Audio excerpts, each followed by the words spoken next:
ఒకే కుటుంబం, ఒకే రక్తం. కానీ ఒకరిపై ఒకరు ఖడ్గాలు ఎత్తిన రోజు. అది కేవలం యుద్ధం కాదు. అది ప్రపంచాన్ని మార్చిన మహాసంగ్రామం.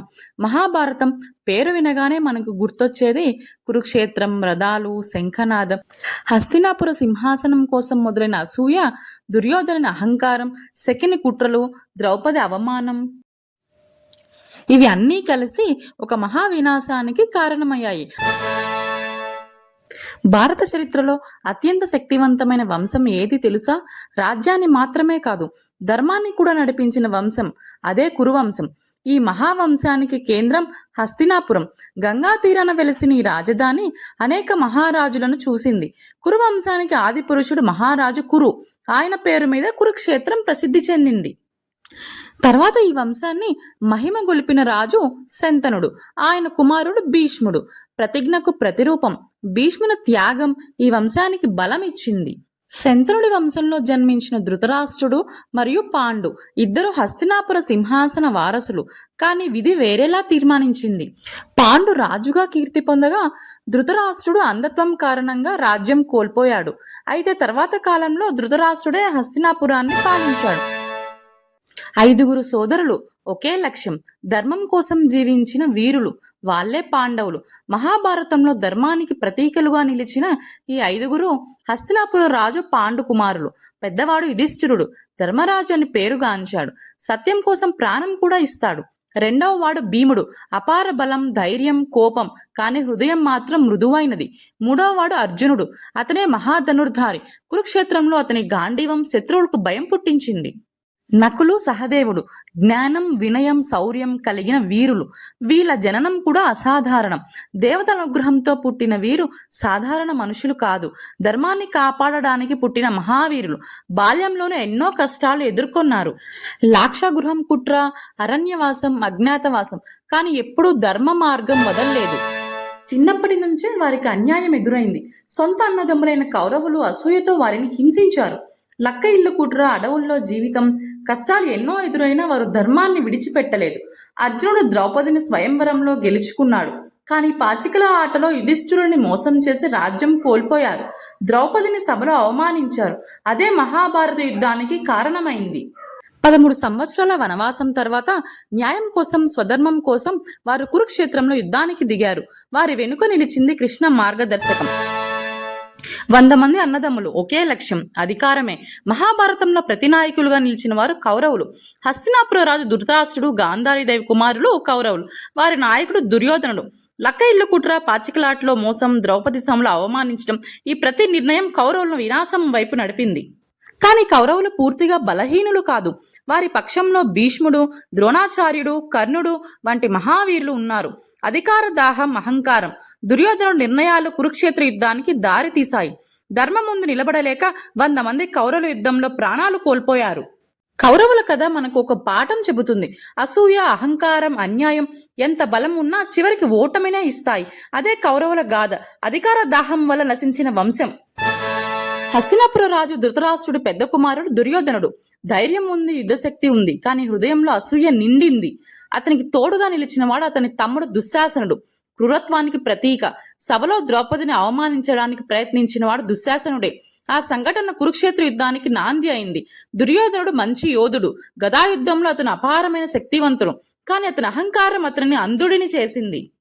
ధర్మం ముందు అతని బలం నిలబడలేకపోయింది. చివరికి కురుక్షేత్రంలో భీముడి చేతిలో దుర్యోధనుడు పడిపోయాడు. దుశ్శాసనుడిని కూడా భీముడు సంహరించాడు. వారి కథ మనకు ఒక గొప్ప పాఠం చెబుతుంది. శక్తి ఉన్నా, బుద్ధి లేకపోతే, అహంకారం ఉన్నా, ధర్మం లేకపోతే విజయం శాశ్వతం కాదు. అదే దుర్యోధనుడు, దుశ్శాసనుడు గాథ. అసూయ, అహంకారం చివరికి నాశనానికే దారి తీస్తాయి. దుర్యోధనుడు పూర్తిగా దుష్టుడేనా? కాదు. అతను తన స్నేహితుడైన కర్ణునికి జీవితాంతం అండగా నిలిచాడు. స్నేహానికి విలువ ఇచ్చాడు. అయితే అతని పెద్ద తప్పు అహంకారం. పాండవులను నాశనం చేయాలని మొదటి పెద్ద కుట్ర ఏది తెలుసా? అదే లక్షగృహం కుట్ర. దుర్యోధనుడు అసూయతో మండిపోయాడు. పాండవుల ప్రజాదరణ అతనికి నచ్చలేదు. అప్పుడు శకుని పన్నిన పథకం లక్షతో చేసిన ఇల్లు. అది బయటికి రాజమహల్లా కనిపించినా లోపల మాత్రం అగ్నికి ఆహుతి కావడానికి సిద్ధంగా ఉన్న మృత్యుగృహం. కానీ విదురుడు ముందే హెచ్చరించాడు. పాండవులు రహస్య సొరంగ మార్గం ద్వారా బయటపడ్డారు. కుట్ర విఫలమైంది. ఇక్కడితో ఆగలేదు. తర్వాత వచ్చింది పాచికలాట. ధర్మరాజు యుధిష్ఠిరుడు సత్యవంతుడు, కాని శకుని మాయలో చిక్కుకున్నాడు. రాజ్యం, సంపద, అన్నదమ్ములు, చివరికి ద్రౌపదిని కూడా పనంగా పెట్టాల్సి వచ్చింది. సభలో జరిగిన అవమానం అది మహాభారత యుద్ధానికి నాంది అయింది. పాచికల ఫలితం 13 సంవత్సరాల అరణ్యవాసం. అడవులో జీవితం సులభం కాదు. కష్టాలు, పరీక్షలు, అవమానాలు. కాని పాండవులు ధర్మాన్ని విడిచిపెట్టలేదు. 12 సంవత్సరాల వనవాసం, 1 సంవత్సర అజ్ఞాతవాసం. ఆ తర్వాత తిరిగి వచ్చిన వారు ప్రతీకారం కోసం కాదు, ధర్మాన్ని నిలబెట్టడానికి. దుర్యోధనుడు సూది అంచు భూమి కూడా ఇవ్వను అన్న మాట కురుక్షేత్రాన్ని రక్తంతో నింపింది. భూమి కనిపించింది, శంఖాలు మోగాయి. ప్రపంచ చరిత్రలోనే అతిపెద్ద ధర్మయుద్ధం ప్రారంభమైంది. కురుక్షేత్రం. ఒకవైపు పాండవులు, మరోవైపు కౌరవులు. అన్నదమ్ముల మధ్య మహాయుద్ధం. 18 రోజుల పాటు సాగిన ఈ యుద్ధం అది కేవలం రాజ్యం కోసం కాదు, ధర్మం కోసం.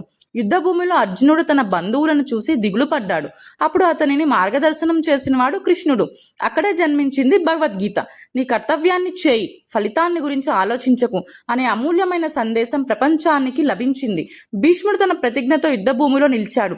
ద్రోణాచార్యుడు తన శిష్యుల ఎదురు యుద్ధం చేశాడు. కర్ణుడు తన స్నేహం కోసం చివరి వరకు పోరాడాడు. ప్రతిరోజు ఒక మహావీరుడి పతనం, ప్రతిరోజు రక్తంతో తడిసిన భూమి. 18వ రోజు భీముడు దుర్యోధనుడు గదాయుద్ధంలో ఓడించాడు. 100 మంది కౌరవులు కూలిపోయారు. పాండవులు గెలిచారు. కానీ ఆ విజయం ఆనందాన్ని ఇవ్వలేదు. అది త్యాగాల, నష్టాల విజయం. కురుక్షేత్రం మనకు నేర్పిన పాఠం, అన్యాయం ఎంత బలమైనా చివరికి గెలిచేది ధర్మమే. యుద్ధం ముగిసింది, కానీ నష్టాలు మాత్రం అంతులేనివి. కురుక్షేత్ర భూమి రక్తంతో నిండిపోయింది. అర్జునుడు తన బాణాన్ని ఎత్తి నిలిచాడు. కాని ఒక్కసారిగా అతని చేతులు వణికాయి. నా తాతలు, నా గురువులు, నా బంధువులు, వారిని ఎలా సంహరిస్తాను అని అతని హృదయం బాధతో నిండిపోయింది. అప్పుడు రథసారథిగా ఉన్నాడు కృష్ణుడు. ఆ యుద్ధ భూమిలోనే అందరూ యుద్ధం గురించి ఆలోచిస్తున్నప్పుడు కృష్ణుడు జీవిత సత్యం గురించి మాట్లాడాడు. కర్తవ్యాన్ని చేయి, ఫలితాన్ని ఆశించకు. ఆత్మ శాశ్వతం, శరీరం నశ్వరము. ధర్మం కోసం పోరాడటం పాపం కాదు. అది కేవలం అర్జునుడికే కాదు, ప్రపంచానికి ఇచ్చిన శాశ్వత ఉపదేశం. అక్కడ జన్మించిందే మనకు భగవద్గీత.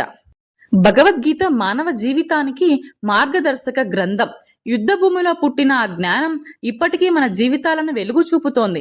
కురుక్షేత్రం కేవలం యుద్ధం కాదు, అది ఆధ్యాత్మిక మేల్కొల్పు చోటు. అందుకే చెబుతారు, భగవద్గీత రక్తభూమిలో పుట్టిన శాంతి సందేశం. కృష్ణుడు అర్జునుడికి చెప్పింది కేవలం యుద్ధం గురించి కాదు, జీవితం గురించి. నీవు శరీరం కాదు, నీవు ఆత్మవు. ఈ ఒక్క మాటే అర్జునుడి భయాన్ని తొలగించు. కురుక్షేత్రం బయట ఎక్కడో కాదు, అది ప్రతి మనిషి హృదయంలో జరుగుతుంది. ప్రతిరోజు మనలో ఒక యుద్ధం. ధర్మం వర్సెస్ అధర్మం, సత్యం వర్సెస్ అబద్ధం, సహనం వర్సెస్ కోపం. మనలోని కోపం దుర్యోధనులా గర్జిస్తుంది. మనలోని అహంకారం దుశ్శాసనులా దూకుతుంది. కానీ మనలోనే ఒక అర్జునుడు కూడా ఉన్నాడు, సందేహాలతో, భయాలతో నిలబడి. ఆ సమయంలో మనకు మార్గం చూపేది ఎవరు? మనలోనే ఉన్న కృష్ణతత్వం.